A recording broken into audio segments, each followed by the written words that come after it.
Hello, and welcome back to the English Mastery Podcast. I'm Johnny, and today we're going to talk about one of the most powerful ways to improve your English speaking, training your brain to think in English. Hi everyone, I'm Annie. If you've been studying English for years but still feel like your brain is translating everything word by word, this episode is for you. By the end, you'll have strategies to stop translating and start thinking directly in English. And trust us, this is a game changer. When you think in English, you speak faster, more confidently, and more naturally. Let's start with the big question. Why does thinking in English even matter? Well, think about it. When you translate in your head, it's like opening Google Translate every time you want to speak. It's slow, awkward, and sometimes wrong. Exactly. For example, in my language, we say open the light, but in English, it's turn on the light. If I translate directly, I sound strange. Right. When you think in English, you skip that translation step. You grab the phrase naturally, just like a native speaker. And this isn't just about grammar, it's about confidence. If you're always worried about whether you're translating correctly, you freeze. But when your brain starts to think in English, you're free. You can just focus on expressing your ideas. Okay, but let's be honest. Why is it so hard for learners to think in English? 3 reasons: fear, habit, and vocabulary. Let's unpack that. Fear is a big one. Yes, people are afraid of making mistakes. They want to sound perfect, so they keep going back to their native language in their head. And habit. Your brain is used to working in your first language. It feels safe. And then vocabulary. If you don't have enough words and phrases, you can't think in English. Your brain automatically switches back. But the good news? All 3 can be changed. So let's get practical. How do we train our brain? One of the easiest ways is narrating your daily life in English. Yes, for example, in the morning, say to yourself, I'm brushing my teeth,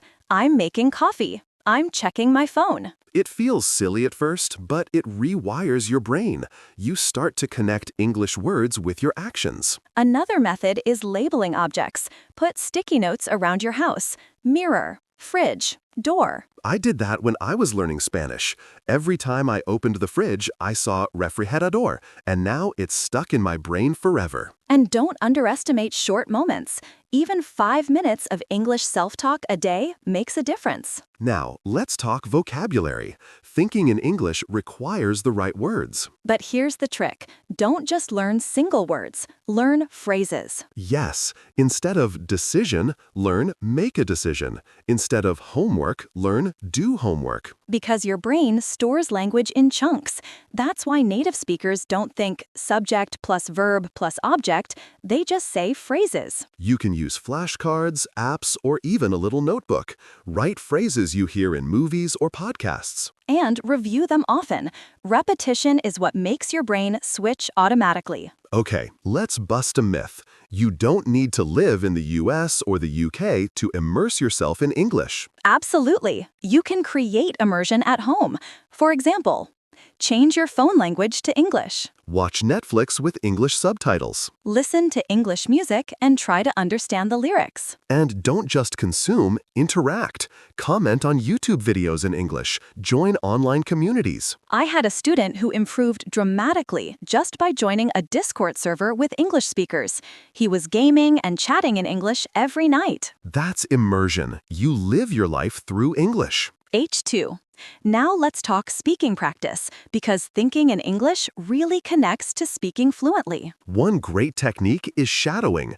Listen to a native speaker and repeat exactly what they say, at the same speed with the same intonation. Yes, try it with podcasts or movie clips. You'll feel your mouth training, like a workout. Another tip is mirror practice. Talk to yourself for 5 minutes about your day. Look at your expressions, your confidence. And don't forget recording yourself. When you play it back, you'll notice things you didn't realize while speaking. Plus, you can track progress over weeks. It's motivating. Before we wrap up, let's talk mindset. Here's the truth. You will make mistakes, and that's okay. Mistakes mean progress. Every wrong sentence is a step closer to fluency. And consistency is the magic. Don't study for 5 hours once a week. Study 20 minutes every day. It's like the gym. You don't get strong by going once a month. You get strong by going regularly. So let's recap today. Stop translating, start narrating your life, learn phrases, immerse yourself, practice speaking, and stay consistent. If you do these things little by little, your brain will stop translating and start thinking in English. Thanks for listening to the English Mastery Podcast. If you found this helpful, share it with a friend and leave us a review. Until next time, keep practicing, keep thinking, and keep speaking in English.